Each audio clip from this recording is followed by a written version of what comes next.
Hello, this is Reverend Dr. Mae Elise Cannon. I'm the Executive Director of Churches for Middle East Peace. Today is Wednesday, October 11th. It is the fifth day of the war between Hamas and Israel. A few things to update you about in terms of what's been happening. Some people have been contacting Churches for Middle East Peace. Many people have been very affirming of the words that we've shared, calling for de-escalation, calling for lament and grief after the horrific massacres in South Israel, the taking of hostages, in addition to the devastating effects of the bombing of Israel into Gaza. But some people have contacted us and said, you haven't condemned Hamas. And I wanted to just be on the record and be very clear. We absolutely condemn the horrific actions that Hamas took in taking hostages, the actions at the music festival, the massacre at the kibbutz Azar, with so many hundreds of Israeli Jewish deaths. And so I think many people have read our second statement. The first one condemned all hostilities, condemned the actions of Hamas. We're calling on Hamas to release hostages. And so I wanted to be sure to make that clear. By today, there have been more than 2,000 deaths, more than 1,000 deaths on each side. The vast majority of Israeli deaths happened from the ground incursions from the Hamas militants that entered into Israel, mostly in southern Israel. The vast majority of deaths of Palestinians have been because of bombing into Gaza. And then there have been thousands and thousands of injuries. Israel has formed an emergency government, and so that was just announced recently. One of the other decisions, and we've been talking about this, but we really, really want to emphasize it because it will very soon become catastrophic. Israel has decided and made the decision and put into action cutting off water, electricity, and gas from Gaza. Gaza has more than 2.2 million people. More than 50% of them are under the age of 18. The vast majority are children. And the effects of not having electricity, not having water, 99.9% of water in Gaza is not potable. So without treatment plants, this humanitarian crisis existed in Gaza because of the closures, because of the siege on Gaza that has been in existence for 16 years. But this decision to cut off all water, electricity, and gas is illegal by international law. We are calling for an end to that. It is collective punishment on civilians. And so that is more than disconcerting. And we're calling on the US government to oppose those actions.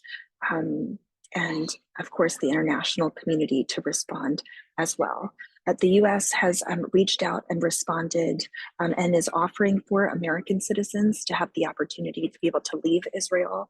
And so for Americans who are there, that is something that's been communicated to them recently. And then some of our constituents at Churches for Middle East Peace have reached out to us and said, but what about the Christian community? What's happening there? What's going on with them? And so we have posted on our Facebook page, and we'd encourage you to go there, statements from the heads of churches of Jerusalem, statements from Bethlehem Bible College, statements from our friends and community members. I have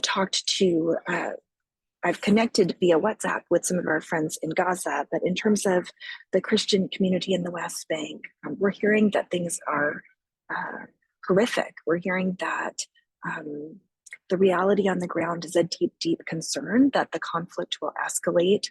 The roads that are often used to get between Palestinian communities or Palestinian cities like Bethlehem and Ramallah, those roads are often used for settlers. They're called settler roads. Palestinians are not allowed to travel on those right now. And so in large parts, and this is not just for the Christian community, but for Palestinians in general, they're being isolated in their own communities with limited ability to be able to travel. I talked to a staff member who's a dear friend from Bethlehem Bible College, and she was saying that at the grocery stores, there's a great concern that the West Bank will be completely closed. Most of the checkpoints have been closed. Almost completely. They've been open some for internationals, but they've been closed to Palestinians. But the concern is that there will not be supplies and food and things brought into the West Bank. And so grocery stores have been wiped clean. So the Christian community has been calling for prayer. They've been calling for support. And I'd encourage us to go to their specific pleas. Most of them, what we are hearing is just that the situation is so dire and the fear and concern that things would escalate even further. When I was having a Zoom call just this week and I was talking to some people, you could hear bombs in the distance, and this person was in the West Bank in Bethlehem. And I think many of the Christians there feel very caught in the middle, and yet they're still seeking to be present. They're seeking to respond to the needs of their neighbors. And that is a part of the reality. I do know that many friends have just said, thank you so much for reaching out to them. And so we're not only offering prayer, we've been calling people to action and saying, pray, donate, and act. So CMEP just issued an action alert that's available on our website. We're calling on members of Congress to not support the further escalation and militarization of this conflict as well. The goal would be that it not become a broader geopolitical conflict. I did also want to mention that there has been some conversation. Qatar has offered to be a negotiator about whether or not there could be negotiations for the release of hostages. There have been some reports that Hamas had said that they would be willing to consider a prisoner exchange where women and children could be released in exchange for Palestinian women and children being released from Israeli jails. Israel said, we do not negotiate with terrorists. And so those were the reports that we've been hearing about that dynamic. There also has been an increase in some fighting. There's been mobilization, not only of all of the reservists, 300,000 or so, I believe is the number, but at the northern border of Israel, there were planes that flew over northern Israel, and there were certainly also some clashes at the northern border and concerns about Hezbollah. We have not heard that that has escalated further, but concerns about that as well. I will close with just one note of encouraging news. We had our second prayer meeting this morning, and again, dozens of people gathered. And this morning, our prayer gathering was interfaith. And we had people join us that were of Arab descent, Arab Americans. I don't know that we had anyone from Palestine, but we did have some people join us from Israel. I know that we had at least one or two Muslims on the call and some Jews present. Many of us were Christian.